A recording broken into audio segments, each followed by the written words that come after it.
with government permission. Official guide accompanied the cameraman to ensure that the better, more prosperous side of the Soviet Union be filmed. These scenes portray physical environment and something about the lives of the people. They do not dwell on Soviet political life, nor on the nature of the economy. In many ways, Soviet life is similar to life in the United States. But government control is much broader, thus lessening individual freedom of choice. Watch for examples of this as you view the film.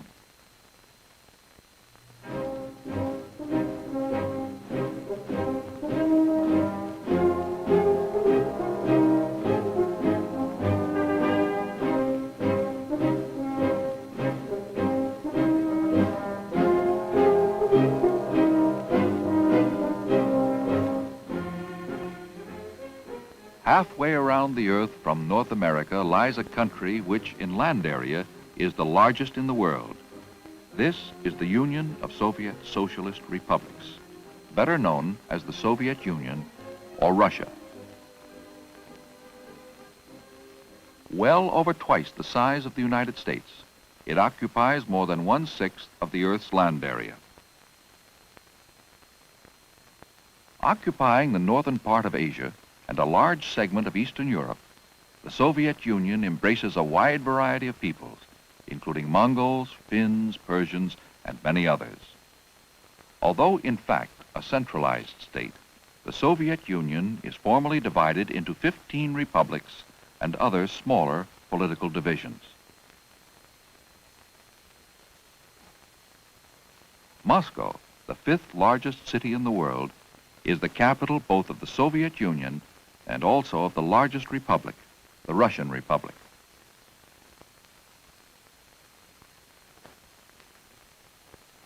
Adjacent to the Moskva River in Moscow is the Kremlin, the most important landmark in the Soviet Union. It was originally built as a fortress. Until Peter the Great moved the imperial government to St. Petersburg. The basic principle of communism is governmental ownership of all property. The state controls the production and distribution of industrial products. The government establishes quotas for both labor and production. The Kremlin faces Red Square, a paved expanse with the ornate cathedral of St. Basil the Blessed in the middle. Thousands of tourists have passed through these massive iron gates to formerly forbidden areas since the Kremlin was opened to visitors in 1955. Near the entrance to the Kremlin is the tomb of Lenin and Stalin. Regardless of political belief, there's hardly a visitor to Russia's capital who fails to go through the dimly lighted mausoleum. Crowds are often lined up for blocks. Their reverence for the tomb and the embalmed bodies of Lenin and Stalin helped to make the Kremlin the center of Russian life. Whether in communist headquarters in Odessa on the Black Sea or in the Hermitage Art Gallery in Leningrad, every activity is controlled by directives that originate under the gold domes of the Kremlin. Although famous old St. Basil's Cathedral in Red Square is now a museum, the churches of the Soviet Union apparently operate without governmental restriction. The Russian Orthodox is still the major denomination, but there are countless synagogues, Catholic and Protestant churches, and mosques of the Muslim. The churches are well attended, noticeably by the aged. Religion is frowned upon in Soviet schools. Most young Russians are educated to believe that atheism is the true faith. The downtown streets of a big city like Moscow look much like those of a busy city in the United States, without the familiar signs and trademarks. While the sidewalks are crowded, the streets are almost empty. No need for traffic signals here, because very few people own automobiles. The government stresses the production of heavy goods rather than consumer products. Consequently, public transportation is both rapid and regular, with the average bus fare the equivalent of 12.5 cents. Crowded buses take workers past countless reminders of Russian history. statues of czars and czarinas, Russian warriors of the country's long and turbulent past, and contemporary statues dedicated to today's workers. Russian children lead a different life than the children in our own country.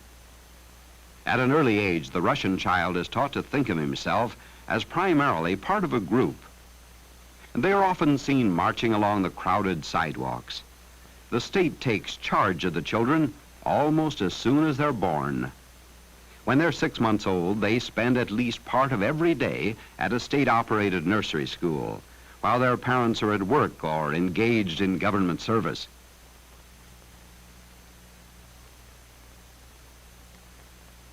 When the child is 7, he goes to a regular school. Their activities are closely guided by adults who are also employees of some of the many departments of the government. While they may play games, there's a purpose for everything. And physical training is an important part of the program. Scientific and mechanical courses are stressed, even in the elementary grades. Academic standards are very high, and classes are held 6 days a week. Roll call is taken as the children enter the school. Both men and women are employed as teachers. When a child is 7, he also becomes a member of the communist youth organization, the Young Pioneers. Here is additional opportunity for political indoctrination and physical training. 10 years later, at 17, he becomes a member of the Young Communist League. This leads in another 10 years to eligibility for membership in the Communist Party. But only a comparative few are accepted as full-fledged party members. In fact, for many years, party membership has been held by less than 3% of all adult Russians. Physical training is ever important, not just for a few athletes, but for everyone, as the Russian believes that a strong body is as necessary as a trained mind. Everyone strives hard for the highest possible achievement.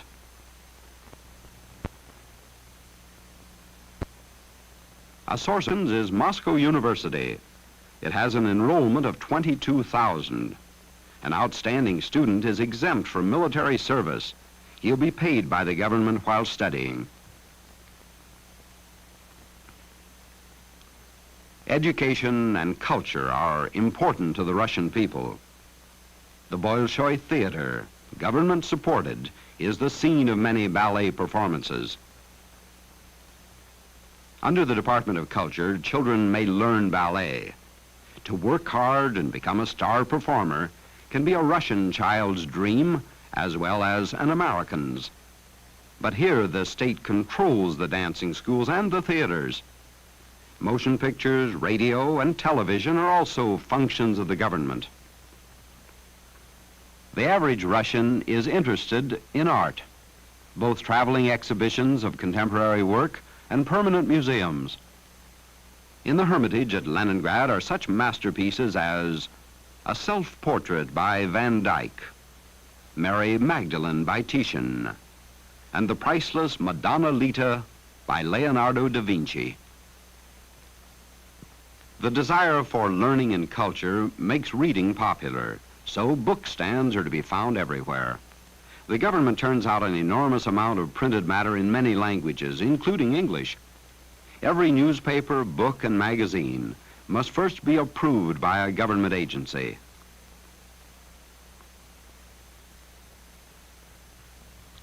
Food and soft drinks also are sold on the streets. Even these vendors have a government quota to meet.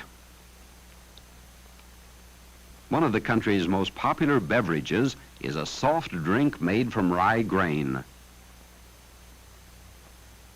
These outdoor stands also serve as unofficial recreation centers. This is GUM, spelled G-U-M, and meaning Complete Government Department Store. Located on Red Square, it's the largest department store in the Soviet Union. It's actually a series of small shops along covered arcades. Clothing, household fixtures and appliances, and food are offered here in limited quantities, all produced by the state. The food displays are plaster and wax. Real food is too scarce to be used for window displays. Consumer demand for all merchandise far exceeds the supply. We have visited the city of Moscow, capital of the Soviet Union. Now we are going south over the Caucasus Mountains, headed for the Republic of Georgia, one of the republics making up the Union of Soviet Socialist Republics. Georgia is bordered on the west by the Black Sea, on the south by Turkey. The capital of Georgia is the ancient city of Tbilisi, once known as Tiflis or Tiflis. The hills and the cliffs and the warm Mediterranean climate of Tbilisi are far different from Moscow's flat terrain and cold winters. The late Joseph Stalin was once a student at this religious seminary. The new Capitol building of Georgia, with its contemporary Soviet architecture and the inevitable statue of Lenin, contrasts sharply with the daily life of the Georgian people, who still live much as their ancestors did hundreds of years ago. In Georgia, as throughout Russia, there are two kinds of markets. The state-controlled market, where prices are set by law, no haggling or bargaining is permitted, and the so-called free market, such as we visit here. The prices in the free market are whatever the seller can get. The sellers have all produced their own goods, because it's against the law to be a middleman. To buy and resell for profit is a crime.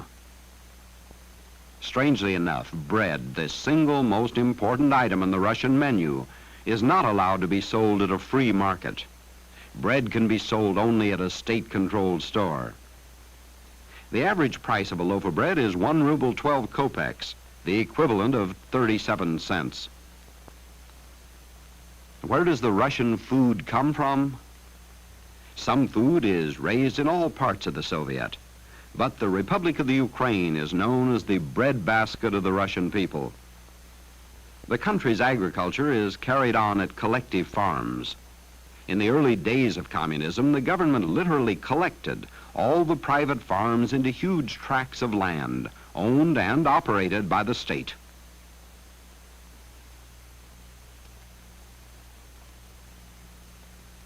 Mechanization of the thousands of collective farms throughout Russia has been slow. Most of the work is still done by horses and by manual labor, often by women, with men above military age acting as supervisors. Younger men are usually in military service or in some other branch of government work. In addition to working on the collective farm as a government employee, every farm worker is allowed to consider as his own a piece of land, a little larger than an acre. Whatever he raises there, he may sell and keep profits for himself, after paying a tax to the state.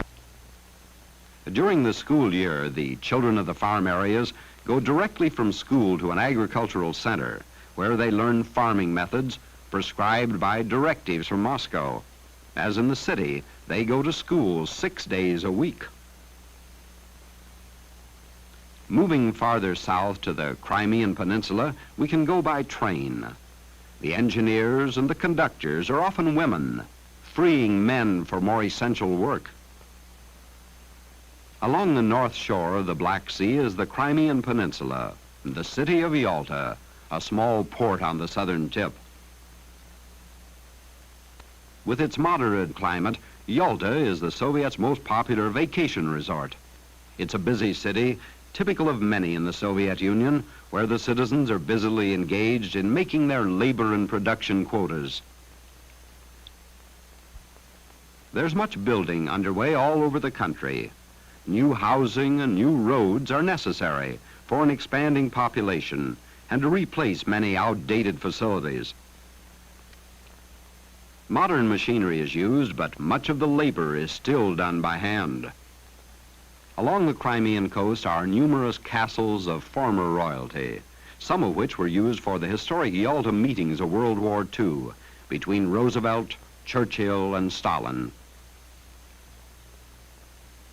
Applying their trades in the manner of their forefathers without modern implements are the craftsmen. Here are the knife grinder and the cobbler. Like all other workers, they're government employees. The factory workers of the Soviet are members of one of the country's trade unions. They operate much like factory social clubs, but without the right to strike or bargain. The factory management is held responsible for adequate housing for its workers. The average Russian prefers an to a small house with a garden. That's old-fashioned. In the larger cities, elaborate hotels are provided for the tourists and the traveling delegation. They offer fine facilities and feature the popular Russian food, fresh caviar. But many upper-class city dwellers live in 3- and 4-room apartments. The rent is based on the family income. Almost all apartment buildings provide a playground for the children of the tenants.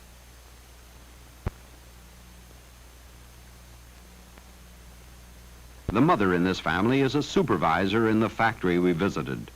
Her little girl, Tasha, will start to school next year. Tasha's father is a captain in the Russian Navy. While he's home on leave, he spends much of his time listening to radio broadcasts from Moscow. Television is not as common as in the United States. The furnishings of this typical upper-class apartment appear old-fashioned to us. Every piece was made in the Soviet Union.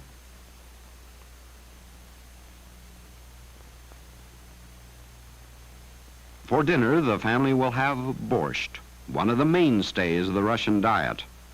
Borscht is a cross between a heavy soup and a thin stew.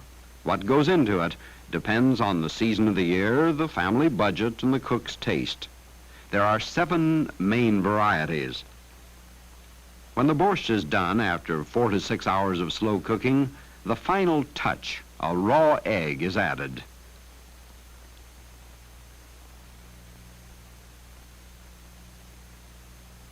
Russian families seldom eat alone.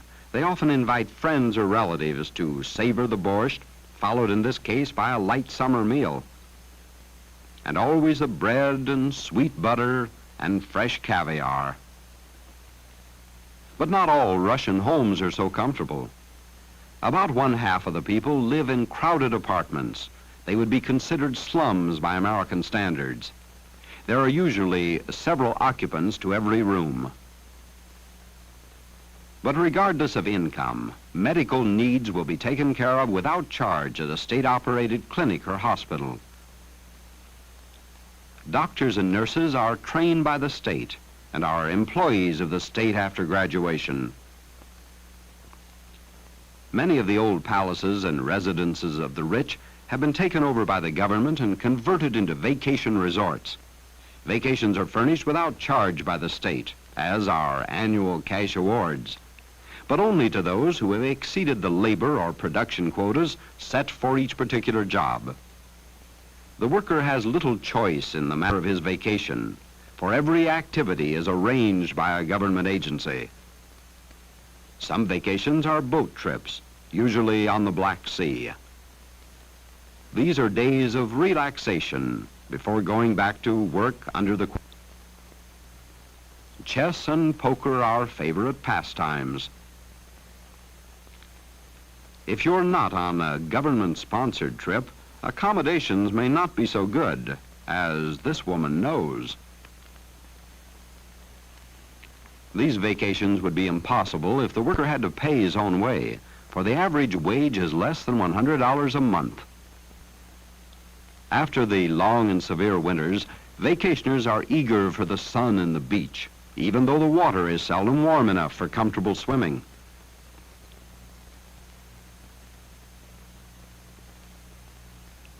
There's relaxing, of course, and maybe even an occasional bit of fishing. Physical fitness is always uppermost in their minds.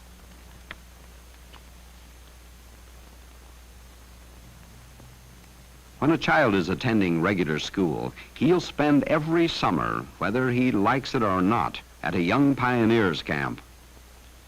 Part of every summer day is devoted to recreation, physical training, and sports. Strong and healthy young people are considered essential to meet the country's manpower shortage. These are not only the men and women of tomorrow, but more important, they're the workers of tomorrow. Part of every summer day also is spent in political indoctrination. Russian people of every age and in every phase of life are controlled by directives from Moscow. The gold domes of the Kremlin symbolize the all-powerful communist government of the Union of Soviet Socialist Republics.